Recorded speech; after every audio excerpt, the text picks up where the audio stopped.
Stay! Comment allez-vous les amis? Eh ben moi ça va très très bien. Je suis en train de réaliser que c'est la 90e vidéo que je suis en train de faire. C'est incroyable. Vous vous rendez compte, ça fait presque 2 ans, ça fera 2 ans au mois de juin que je suis au Cambodge. Incroyable. J'ai toujours du mal à réaliser tellement je suis heureuse ici, tellement les gens sont fabuleux, tellement mon cercle d'amis est meilleur qu'en France. Enfin bon, il y a que du positif à part la chaleur, 38 en ce moment. Mais bon, ça va baisser avec la saison des pluies qui pointe à l'horizon. Lorsque vous avez de l'électroménager qui casse, ou alors, oui, on parlera des motos, des voitures après, mais l'électroménager, est-ce que vous le faites réparer ou pas? Parce qu'ici au Cambodge, tout se répare et les réparations sont vraiment pas chères. Il m'est arrivé un petit truc cette semaine avec mon frigo. Alors, c'est le frigo qui était déjà dans l'appartement quand j'ai pris le contrat de location en juillet, il y a pratiquement 2 ans. Les portes extérieures étaient en très bon état.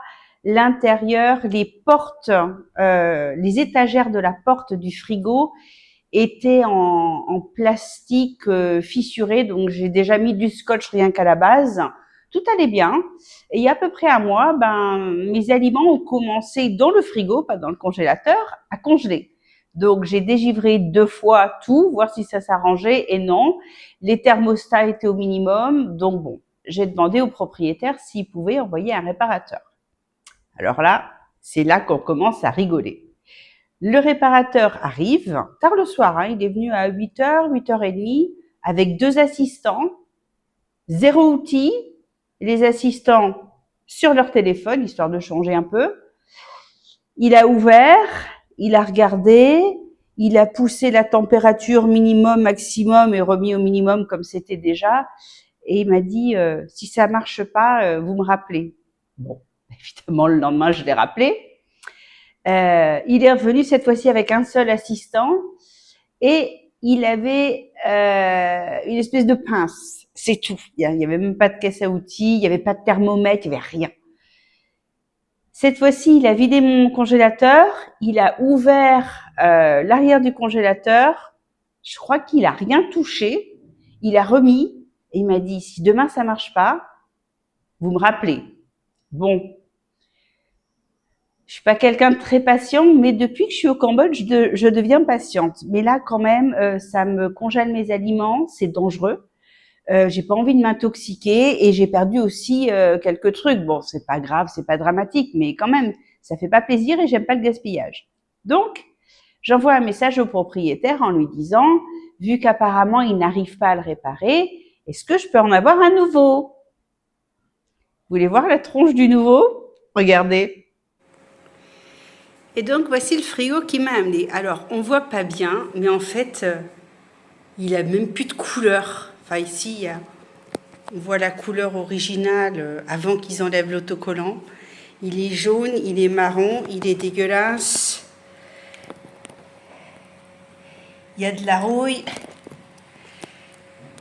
Et quand on ouvre, on se demande s'il y a eu un cadavre dedans, des rats morts, du prohoc, c'est le poisson fermenté, c'est abominable. Bon, vous doutez bien que je n'ai pas gardé un tel frigo.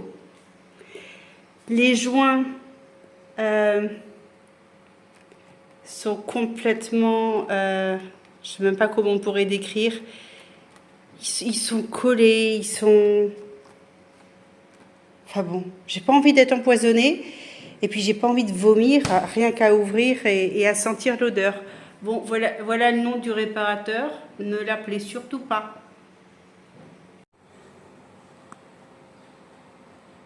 Mon ancien frigo, qui doit avoir quand même une bonne dizaine d'années, n'a jamais vraiment fermé, donc j'ai toujours fermé avec des scotch, c'est pas grave. Dès que je mettais quelque chose dans la porte du frigo, il s'ouvrait, donc voilà pourquoi j'ai mis des scotch. Donc voilà, donc je suis désolée, mais je peux faire des efforts, mais là, trop c'est trop. Je peux pas avoir une puanteur pareille à chaque fois que j'ouvre mon frigo et mettre ma nourriture que je vais ingérer après. C'est juste pas possible. Donc, j'ai acheté un nouveau frigo. J'ai acheté un nouveau frigo, mais je pensais au propriétaire en me disant, oh là là, j'espère qu'il va pas mal le prendre parce que, bah, ici en Asie, perdre la face, c'est quand même pas agréable. Ça se fait pas. Mais là, bah, je pouvais pas. Donc, j'ai mis le frigo sur le palier. J'ai envoyé un SMS en lui disant, écoutez, je suis désolée, mais j'ai préféré acheter un frigo neuf que j'ai reçu le soir même. Mais c'est moi qui ai dû dire au technicien qui livrait le frigo qu'il fallait surtout pas le brancher tout de suite puisqu'il me l'avait transporté allongé en tuk-tuk. Même les installateurs savent pas ça. Mais bon, c'est pas grave. J'ai gardé le nouveau frigo à côté de l'ancien qui congelait tout une nuit. Je l'ai branché le lendemain. J'ai fait le transfert. Et puis voilà, maintenant j'ai un nouveau frigo. Et ce qui est très drôle, c'est que je ne me suis jamais vue admirer un frigo comme ça de ma vie. Je suis assise à table, je regarde mon frigo et je suis profondément heureuse. C'est quand même exceptionnel. Jamais j'aurais pensé que je serais comme ça un jour. Mais bon, voilà, j'ai un nouveau frigo, je suis contente. Bon, ben voilà. Je n'ai jamais été aussi contente de ma vie d'avoir un frigo neuf. Bon, ok, il sent le plastique, il sent le neuf, mais ils sont pas le pourri, quoi. Voilà. Je suis super contente. Quand on regarde leur machine à laver, leurs motos, il y a des motos, on se demande comment elles arrivent encore à rouler.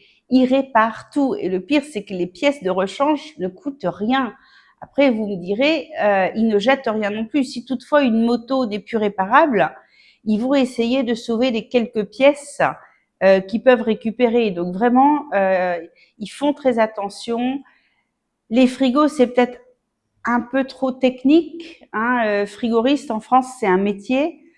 Donc on va dire en mécanique, ils sont très bons. Le reste, pour l'électroménager, comme eux-mêmes n'en ont pas chez eux, je pense qu'ils n'ont pas l'habitude. Ils ont du gaz, ils n'ont pas de four, ils n'ont pas de micro-ondes, ils n'ont pas de frigo, ou alors c'est récent et c'est seulement les gens, on va dire, un petit peu fortunés. Il n'y a pas de machine à café, il y a pas de bouilloire, il y a rien de tout ça en fait. Donc voilà, ça c'est un peu de la haute technologie pour eux. Je sais qu'ils réparent très bien les téléphones et les ordinateurs aussi. Ça, par contre, vu qu'ils sont tous accros aux écrans, ils maîtrisent aussi. J'ai jamais eu de problème depuis que je suis là, donc j'ai jamais eu à faire réparer. Mais j'entends par mes amis que c'est rapide, c'est bien fait et c'est pas cher. Par contre, en ce qui concerne les voitures, là, franchement, je me pose des questions. J'ai une amie qui est bénévole au temple Wat Damnak, où ils ont eu un accident de voiture avec la voiture de l'ONG il y a quelques mois en arrière de ça.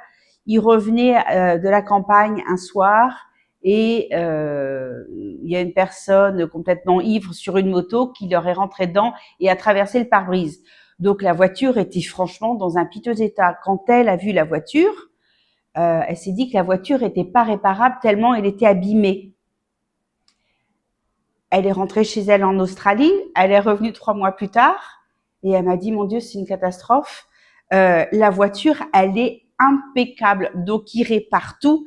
Et je pense que ce genre de voiture sur la route, si on a un accident, sont excessivement dangereuses. Donc, avis à ceux qui achètent des véhicules d'occasion.